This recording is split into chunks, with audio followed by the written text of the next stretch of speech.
లెబనాన్పై Israel భీకర దాడులు చేసింది. చాలా ప్రాంతాల్లో దాడులు చేసిన నేపథ్యంలో చాలామంది మరణించారు.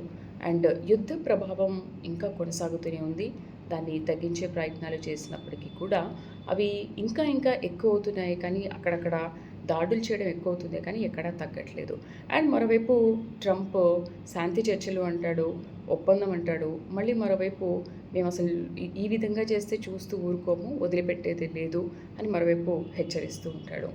దీనికి తోడు ఇరాన్ కూడా ట్రంప్ ఈ విధంగా మాట్లాడడం పట్ల వాళ్ళు కూడా ఇష్టారీతన రెచ్చిపోయి వాళ్ళు కూడా భీకర దాడులకు పాల్పడుతున్నారు. చాలామందిని పొట్టున పెట్టుకుంటున్నారు. అసలు ఏంటి ఈ యుద్ధం ఇంకా ఎన్ని రోజులు కొనసాగుతుంది అనేది ఇప్పటికీ అర్థం కావట్లేదు. అయితే ఈ ఉద్రిక్తల్ని తగ్గించడం కోసం ఒప్పందం జరిగిన పలు ప్రాంతాల్లో ఇంకా దాడులు ఇలా కొనసాగుతూనే ఉన్నాయి. ఈ నేపథ్యంలో ట్రంప్ కొన్ని కీలక వ్యాఖ్యలు చేశాడు తన ట్రూత్ పోస్ట్లో. ఏంటంటే పూర్తిస్థాయి ఒప్పందం అయ్యేంత వరకు తమ దేశానికి చెందిన యుద్ధ నౌకలు కానీ బలగాలు కానీ మీ ఇరాన్ చుట్టూనే తిరుగుతూనే ఉంటాయి.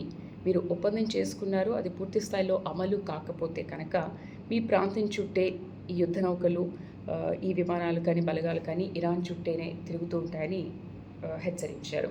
అయితే ఈ ఒప్పందం ఉల్లంఘించిన ఎటువంటి తేడాలు వచ్చినా కూడా మునుపెన్నడూ లేని విధంగా మేము దాడులు చేస్తాము అంటూ ట్రంప్ తన ట్రూత్ పోస్ట్లో వెల్లడించారు. సో ఇదంతా మనం చూస్తుంటే అసలు ఈ యుద్ధం ఎప్పుడు ఆగుతుంది, యుద్ధం ఆగే పరిస్థితులు ఉన్నాయా లేదా, యుద్ధం వాళ్ళు చేసుకుంటున్నారు బాగానే, బాంబుల వర్షం కురిపించుకోవడం వాళ్ళకి కొత్త ఏమీ కాదు. కానీ ఇక్కడ విన్న వాళ్ళకి కానీ అది చూస్తున్న వాళ్ళకి కానీ మనకు చాలా భయం వేస్తుంది.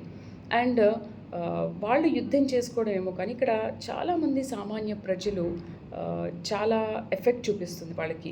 గ్యాస్ కానీ, ఇంధనం కానీ, పెట్రోల్ కానీ, డీజిల్, నిత్యావసర సరుకులు అన్నిటిపైన కూడా చాలా ప్రభావాన్ని చూపిస్తుంది. అయితే మళ్ళీ హర్మూజ్ జలసంధిని మేము మూసేస్తాము అని ఇరాన్ అంటుంటే ఇటు ఏ విధమైన ఏది ఏమైనా కూడా ఒకవేళ హర్మూజ్ జలసంధిని కనుక తెరిచి దాన్ని సురక్షితంగా ఉంచాల్సిందే అని చెప్పి ట్రంప్ తన ట్రూత్ పోస్ట్లో వెల్లడించారు. మరేంటి, ఇరాన్ ఏమో హర్మూజ్ జలసంధిని పూర్తిగా మూసివేస్తాము, అసలు ఎటువంటి రాకపోకలు లేకుండా చేస్తామని అంటున్నారు. మరోవైపు ట్రంప్ ఇలాంటి వ్యాఖ్యలు చేస్తున్నారు. బట్ జలసంధిని మూసేసినప్పటికీ కూడా మన అవసరాలకు తగ్గట్టుగా ఏది ఆగే పరిస్థితి లేదు. ఆ అవసరాలు అయితే నిరంతరం కొనసాగుతూనే ఉన్నాయి అనేది కూడా ఒక టాక్. అండ్ మనకు కూడా ఇబ్బందులు లేవు, మనం ఇక్కడ చూస్తున్నాము. మనకు పెట్రోల్, డీజిల్ అండ్ గ్యాస్కి కానీ ఎటువంటి కొరత లేదు. అక్కడక్కడ చిన్న ప్రాబ్లమ్స్ వచ్చినప్పటికీ కూడా దాన్ని బాగానే సాల్వ్ చేస్తున్నారు. బట్ మరి రీసెంట్గా లెబనాన్పై జరిగిన దాడులపైన ఈ ప్రాంతాల్లో భీకర దాడులు కొనసాగుతున్న నేపథ్యంలో నెక్స్ట్ అసలు యుద్ధ ప్రభావం ఇంకా ఎలా ఉంటుంది, శాంతి చర్చలకు సిద్ధమంటాడా లేకపోతే మళ్ళీ ఇలాంటి పోస్టులే ట్రంప్ మళ్ళీ పెడతాడా అనేది మనం వేచి చూడాలి. అసలు ఎలాంటి నిర్ణయాలు తీసుకుంటారు, ఒప్పందాలు జరుగుతాయి అండ్ మీటింగ్స్ కూడా పెడతారని అంటున్నారు. ఈ ఒప్పందంలో ఎటువంటి నిర్ణయాలు తీసుకుంటారనేది చూడాలి. ఏది ఏమైనప్పటికీ కూడా యుద్ధం తొందరగా ఆగిపోవాలి, అందరూ బాగుండాలని మనం కోరుకుందాం.